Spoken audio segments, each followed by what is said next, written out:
I mean, I paid around 1,50,000 for my PC, which translates to around 2000 US dollars. So for such an expensive rig, I wanted a professional to handle this rather than me handling all the parts. It doesn't pan out to be a really good story, and the experience isn't a great one for me at least. I shouldn't have to work to make it work how it's supposed to work, right? There wasn't one day that I used my PC in perfect condition. Overall setup lighting, I've added strips behind the TV, under the table. So the one that's empty has been giving me a little bit of issues. That was until I filed a complaint with MSI.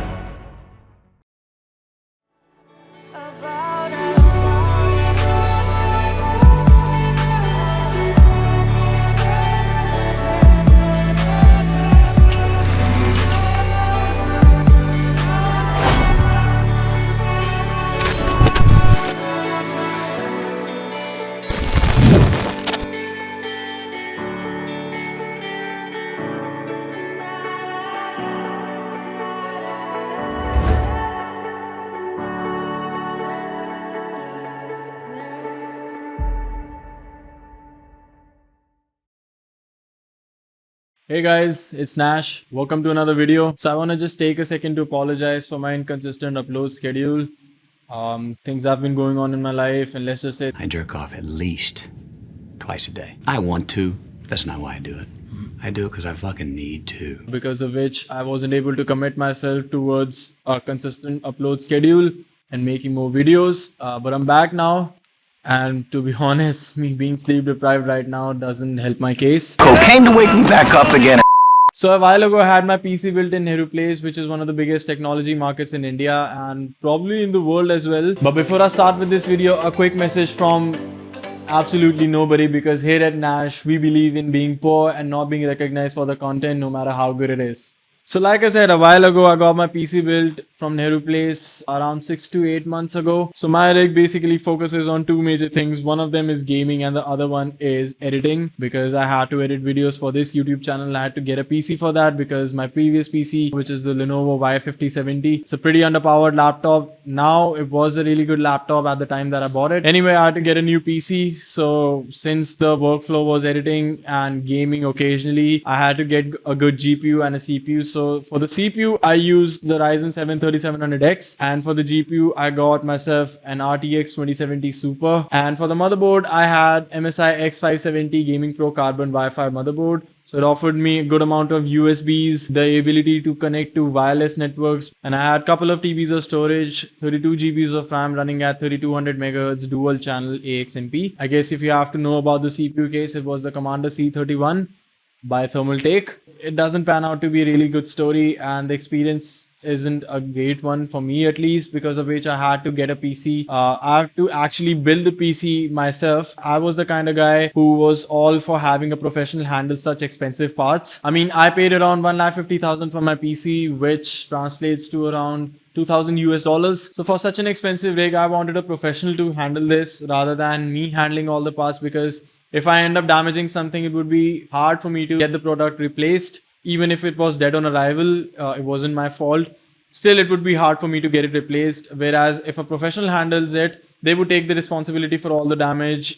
They can test it out properly. Yeah, so okay, I got the PC built and it was good the first few days. I didn't notice that there was an issue with the motherboard initially, but as time passed, like after a week or so, I noticed that there is supposed to be an RGB LED behind the motherboard that runs down the motherboard, and that wasn't working at the time. I thought to myself that the LEDs might not be working because there might be a setting inside the software that I have to turn on for the LEDs to turn on. But what I realized is there was no way I was able to get those LEDs to light up. This was actually a matter of concern for me because I'm not so salty about little things. I bought the product, it's a new product, so everything should be working fine. Like, I shouldn't have to work to make it work how it's supposed to work, right? So anyway, I tested it a little more. Everything was working fine except the LEDs, and I actually got the motherboard replaced. I contacted the seller, shoved the PC in the back of my car, drove 2.5 hours away from my home just to get the motherboard replaced. And once it was replaced, I actually found out that the RGB LEDs on the newer motherboard was working finally. But to my disappointment, the motherboard wasn't a newer one. It was actually some old unit that he salvaged out of someone's computer. That's what I'm assuming.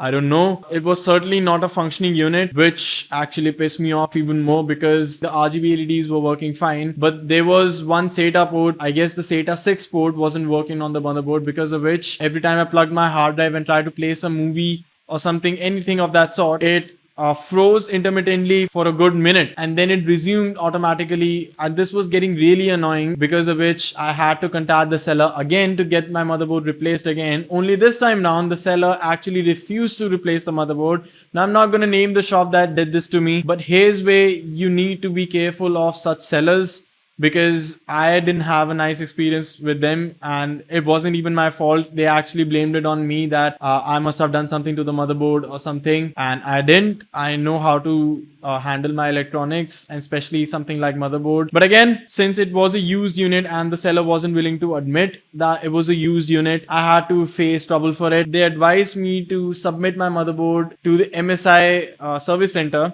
which was like 2 floors above the actual shop that I got the PC built from. Now the annoying part was I got my PC built like days ago and I wasn't able to use it. There wasn't one day that I used my PC in perfect condition, and I had to go to the shop again and again, 2.5 hours away from where I live, which added to some frustration. And let's be real, it added to some fuel cost as well, because every time I'm driving to Nehru Place in order to get some minor issue fixed, I'm burning my fuel in order to accomplish that. And finally, the seller told me that MSI doesn't seal their boxes. When they send it to retailers, the box would be opened, and because of which I can only assume how easy it is for the seller or any retailer to tamper with the product and put it back into place and make it look like it was new from day one. And that's actually what happened to me. So I didn't notice that there were some stickers missing on my motherboard, and eventually when I got caught up in this cycle of getting my motherboard replaced again and again, I realized that there were some newer stickers on the second unit of the motherboard that wasn't on the first unit of the motherboard. And that was until I filed a complaint with MSI, and they were pretty slow about it, I'm not gonna lie, but I kept on pursuing the issue with their customer care representative over phone calls and emails, of course. And it took me around 3 months to get my issue resolved, to get a new unit which was sealed. I actually requested them to seal the unit specially for me, and they agreed to it. They sealed the unit, and I was the one who opened the seal in the service center. So I don't know, I didn't enjoy my hardware being handled this way. I didn't enjoy having to apply thermal paste again and again. I had to buy the thermal paste even though I had no use for it. My CPU cooler was attached and detached to the processor again and again. I couldn't have used the pre-applied thermal paste on the AMD Wraith Prism cooler. But what I'm saying is you have to be really careful about the type of seller you go to, and you have to really know your PC components, like to the point where you are able to test the components yourself for like thermal issues, any hardware flaw or any design flaw, anything you have to get replaced, you have to test it out first, because these people know how to build the PC, just the labor part of it. That's what they know. They're not engineers. They are not gonna be able to figure out the intricacies involved in a bug or an error that you happen to naturally figure out while you were working on the PC. They're not really well versed with the internal workings of the component, as opposed to just shoving the components onto the motherboard, make sure everything is connected. And I don't blame them for that. That's the training that they have been provided. What I feel is every shop should have some people who have the technical know-how of how the product functions in order to help their customers if they ever run into issues.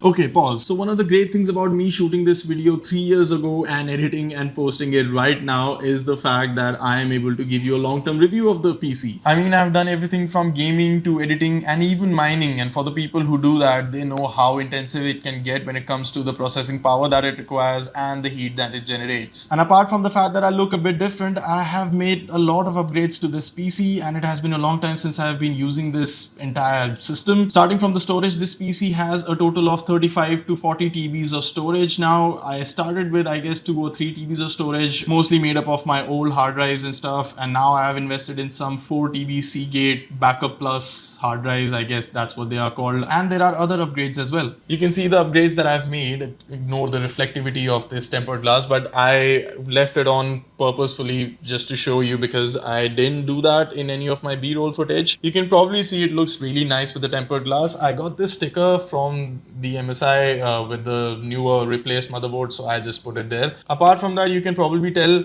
that there are LEDs. So there is a strip here and it's facing towards the metal of the PC case, which is being reflected here. I think it gives a really nice look to the overall black interior of the PC. The graphics card and everything else is still the same. I didn't feel the need to change it out. I mean, at least for editing, it works fine. Here's the power supply. It's also lit by RGB LED. I think you guys must have seen this in some of my B-rolls as well. Here are some external hard drives that I have just temporarily like stacked over here. I know that you shouldn't run it this way. There are issues with vibrations and stuff, and the cooling isn't that great with the external setup. So there are actually a total of 6 hard drives that I have externally hooked up to this PC, and this is where the extra USBs come in really handy with this motherboard. I mean, I would love to tell you everything about this entire setup, but I am not really doing that because it's not really a setup video.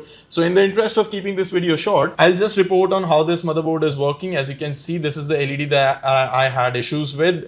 This LED and even this LED. Every port on this motherboard has been working fine. I have had some issues with this SATA port. I don't know if you guys can see that. Let me change the lighting a bit on this. Okay, so the port right here, I think this is the SATA 5 or 6 port. So the one that's empty has been giving me a little bit of issues, but I think that has to do with the secondary SATA card that they have used. I don't know what you call it, some expansion card, I guess. This is the chipset fan that you see right here. This doesn't spin a lot, which is a good sign. That means the motherboard, the chipset isn't heating that much. Because in low heat situations this wouldn't spin at all, because it relies on some passive cooling and then mostly active cooling when it heats up a lot. Apart from that, I've made considerable changes to all overall setup lighting. I've added strips behind the TV, under the table, and on the ceilings as well. Not the strips, but the LED bulbs on the ceiling specifically. But overall, this PC has allowed me to put it under stress, under load, and I've made it work a lot in different conditions. And if you edit videos in 4K especially, you know how fast Premiere Pro can soak up all the resources that you have on your PC. Even 32 GB RAM is sometimes short when you are trying to edit with Premiere Pro and Photoshop and Adobe After Effects sometimes. But I hope you guys are able to understand that even though you can get really nice parts from Nehru Place, the quality of those parts and the fact that you are not getting scammed highly depends upon the seller that you go to. And I would recommend going to a reputed seller even if he charges like 10,000 more on a system which is 1,50,000. That is much better than getting that juicy discount while dealing with the risk of getting possibly scammed by someone else. And I guess all that is left to do is hand this video to the old me. So if you found this video informational, not just like any other rant, consider leaving a like and subbing to the channel. Thanks for taking the time to listen to me. This has been your boy Nash. Peace out.